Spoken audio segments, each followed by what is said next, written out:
जय मिथिला, जय मैथिल। मिथिला समाचार से हम अंजलि झा अहाँके सामने ई बात राखै छी कि मधुश्रावणी त्यौहार काल्हिसँ स्टार्ट है, लेकिन फूल जे छै ने से बसिए चढ़ै छै। एहिके लेल आइएसँ फूल लोढ़ी स्टार्ट है, काल्हिसँ कथा हेतै और फूल लोढ़ियो रहतै, जेनाकि 25 से लऽ कऽ 7 तारीख तक अछि।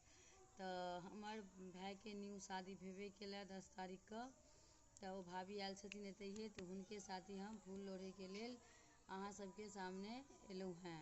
तऽ जिनका किनको मधुश्रावणी त्यौहारके फूल लोढ़ी देखऽके हैत, सब केओ हमर चैनलके यूट्यूब चैनलके लाइक सब्सक्राइबर जरूर करब, कमेंटो करब और ज़्यादासँ ज़्यादा शेयर करब। तऽ जय मिथिला, जय मैथिल। अपन मिथिलामे तऽ त्यौहार सब बुझिते छियै कतेक पैघ और खास करके महिलाके लेल ई मधुश्रावणी पाबनि बहुत पैघ पाबनि अछि। ताहि दुआरे सब गोटा ई पाबनि करबे करब और फूल लोढ़ी देखैत रहू। हमरा